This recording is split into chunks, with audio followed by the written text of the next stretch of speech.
Friends, welcome to the organics hunter chemistry classes. तो friends, आज के इस वीडियो में हम कुछ क्वेश्चन के आंसर देंगे, जैसे कि ऑर्गेनिक केमिस्ट्री को कैसे पढ़ें, कौन सी बुक्स फॉलो करें, किस सीक्वेंस में ऑर्गेनिक केमिस्ट्री के सिलेबस को कंप्लीट करें। फोर्थ, अगर इनऑर्गेनिक एंड फिजिकल पढ़ रहे हैं तो ऑर्गेनिक के कौन से इजी स्कोरिंग टॉपिक्स कर सकते हैं। फिफ्थ, ऑर्गेनिक केमिस्ट्री के कौन से टॉपिक्स हम छोड़ सकते हैं जो कि एग्ज़ाम पॉइंट ऑफ व्यू से काफ़ी कम मार्क्स के होते हैं। तो आपके सभी क्वेश्चन के आंसर इस वीडियो में आपको मिल जाएगा, तो वीडियो आप लास्ट तक देखें। तो वीडियो स्टार्ट करने से पहले अगर आपने चैनल को सब्सक्राइब नहीं किया है तो चैनल को सब्सक्राइब करें और बेल आइकन को प्रेस करें ताकि नया वीडियो आने पर आपको नोटिफिकेशन मिल जाए। तो आइए वीडियो स्टार्ट करते हैं। तो फ्रेंड्स, आप देख सकते हैं स्क्रीन पे कि अभी ऑर्गेनिक केमिस्ट्री का सिलेबस है और सिलेबस को मैंने इस तरह सीक्वेंस में रखा है कि आपको इजीली समझ में आ जाए।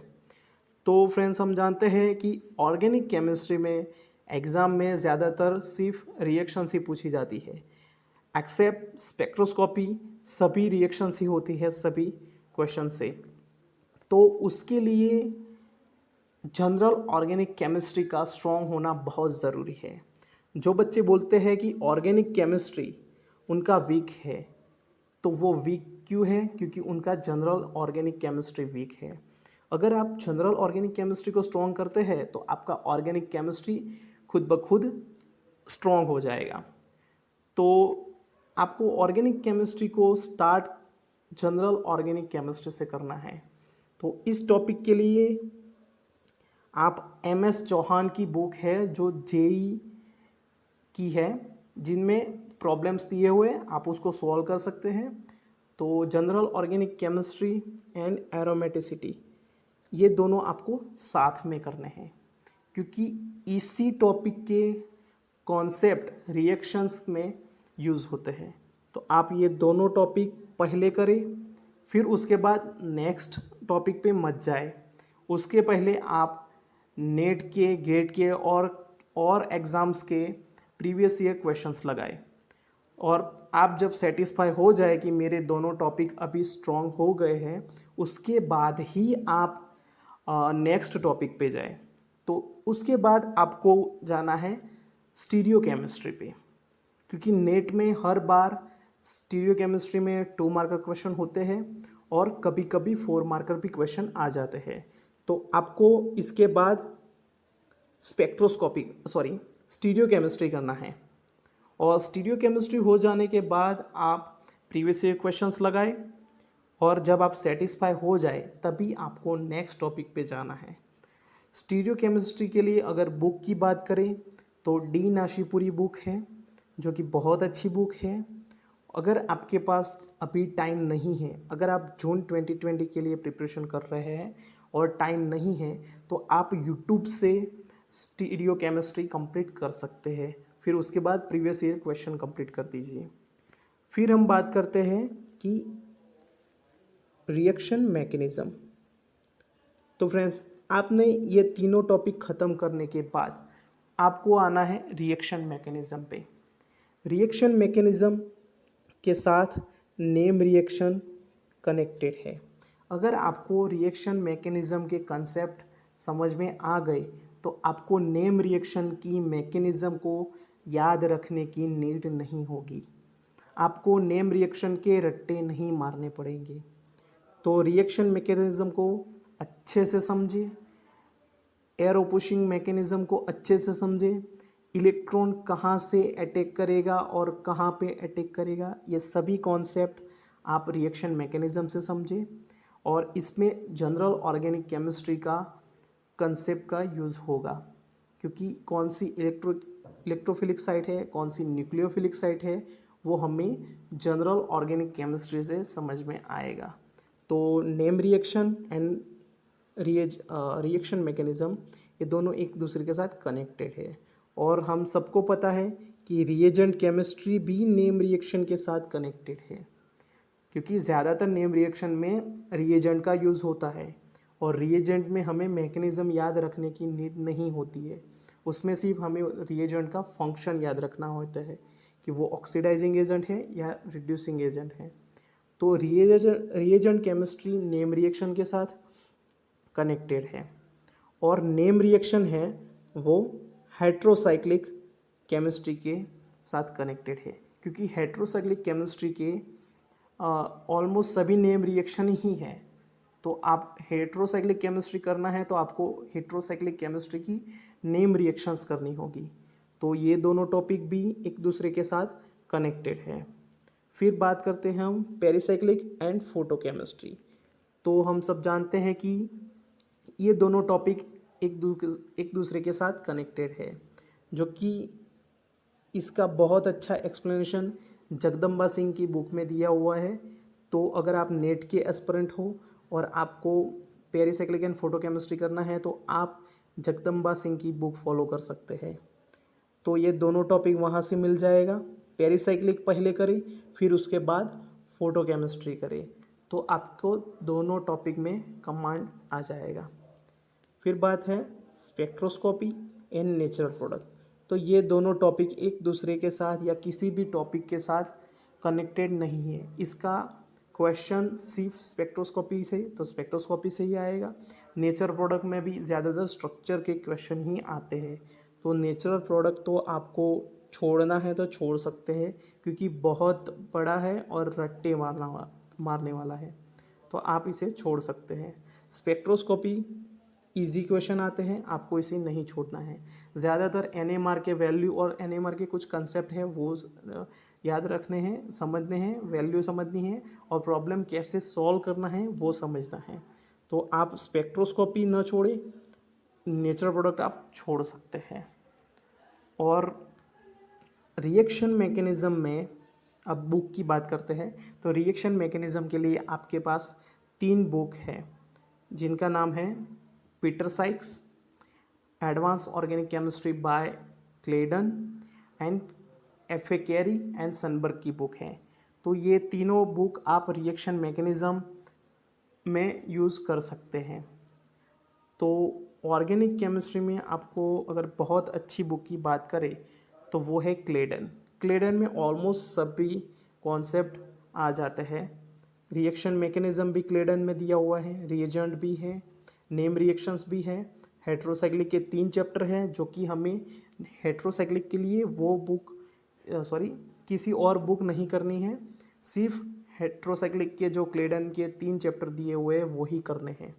फोटो एंड पेरिसाइक्लिक रिएक्शन, क्लेडन में सिर्फ पेरिसाइक्लिक रिएक्शन दी हुई है, फोटोकेमिस्ट्री नहीं दी हुई। तो आप क्लेडन की पेरिसाइक्लिक करें, फिर उसके बाद जगदम्बा सिंह से क्वेश्चंस कर ले तो आपका पेरिसाइक्लिक हो जाएगा। तो ये तो बात हुई सिलेबस की। अगेन मैं रिपीट कर रहा हूँ, सबसे पहले आप करेंगे जनरल ऑर्गेनिक केमिस्ट्री।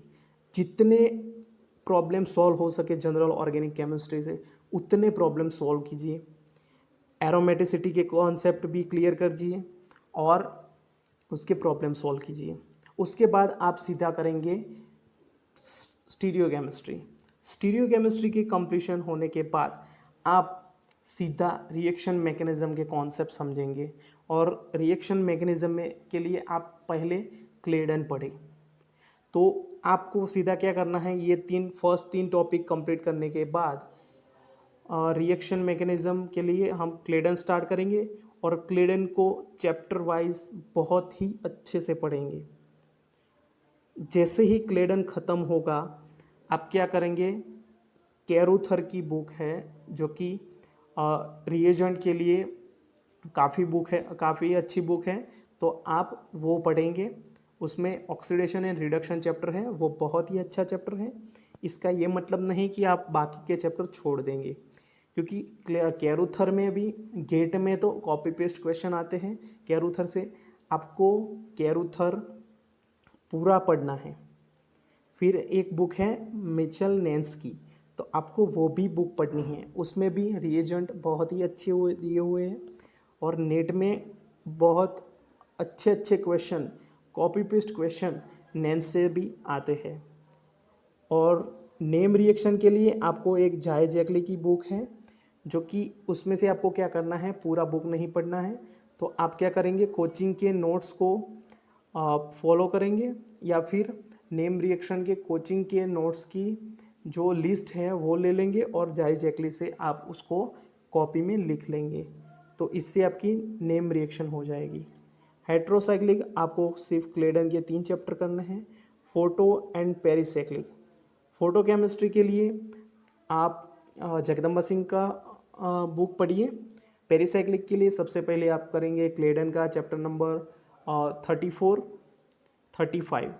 फिर उसके बाद आप केरुथर का चैप्टर नंबर 3 पढ़ेंगे जो कि पेरिसाइक्लिक रिएक्शंस हैं। फिर उसके बाद आप प्रीवियस ईयर क्वेश्चन करेंगे।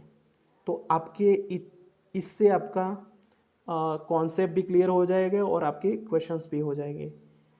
और स्पेक्ट्रोस्कोपी के लिए आप पहले सब वैल्यूज़ का एक टेबल बनाएं, फिर वो याद रखें, फिर क्वेश्चन को कैसे सॉल्व करना है वो सीखें, क्योंकि उसमें थ्योरी नहीं पूछी जाती, क्वेश्चन कैसे सॉल्व होते हैं वो पूछा जाता है। तो आपको स्ट्रक्चर इल्यूसिडेशन के लिए NMR, IR, मास वो सब पढ़ना है, तो वो भी आप अच्छे से पढ़िए। तो इतने से आपका ऑर्गेनिक केमिस्ट्री बहुत ही अच्छे से हो जाएगा। ओके, नेक्स्ट है लिस्ट ऑफ द बुक। तो मैंने पहले ही बताया, जनरल ऑर्गेनिक केमिस्ट्री के लिए आप MS चौहान की बुक है वो फॉलो कर सकते हैं।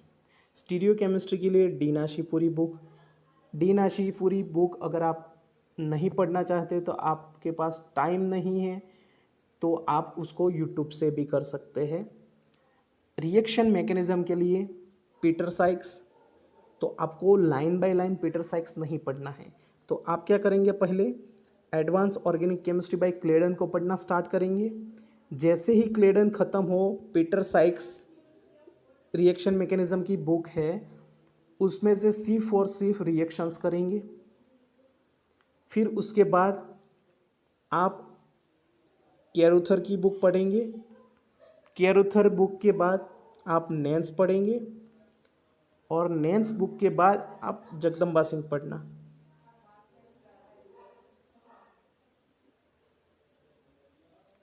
तो आप उसके बाद आप अगर कैरियन सनबर्ग पढ़ना चाहते हैं तो पढ़ सकते हैं, अगर टाइम नहीं है तो आप उसे छोड़ सकते हैं। स्पेक्ट्रोस्कोपी के लिए पाविया बुक बेस्ट बुक है और PS कलसी भी आप पढ़ सकते हैं। नेचर प्रोडक्ट के लिए आपको फिनार पढ़ने की ज़रूरत नहीं है। नेम रिएक्शन के लिए आप पहले इम्पोर्टेंट नेम रिएक्शन की लिस्ट लीजिए और उसको कॉपी में लिख लीजिए इस बुक से। और मैं भी इस चैनल पे आपको नेम रिएक्शन करवाऊँगा, तो वो आप अच्छे से पढ़ना, तो आपकी नेम रिएक्शन हो जाएगी। फ्रेंड्स, आप इस स्ट्रेटजी को अगर फॉलो करते हैं तो आपकी ऑर्गेनिक केमिस्ट्री बहुत अच्छी हो जाएगी। और इसी सीक्वेंस में ऑर्गेनिक केमिस्ट्री को पढ़ें, ज़्यादा प्रैक्टिस करें, क्योंकि हम सब जानते हैं कि प्रैक्टिस मेक मैन्स परफेक्ट। तो आपको जितने क्वेश्चन मिलते हैं उतने क्वेश्चन करें, जितने प्रीवियस ईयर क्वेश्चन हो सकते हैं उतने आप प्रीवियस ईयर क्वेश्चन करें। और आई थिंक मैंने आपके सभी क्वेश्चन के आंसर दे दिए हैं। अगर कोई क्वेश्चन रह गया है तो आप कमेंट कीजिए, या फिर अगर आपको कोई और क्वेश्चन है तो आप कमेंट में उसे बता सकते हैं। अगर आपको ये चैनल या आपको ये वीडियो पसंद आया है तो लाइक करें, सब्सक्राइब करें और अपने दोस्तों को शेयर करें। Thank you for the watching.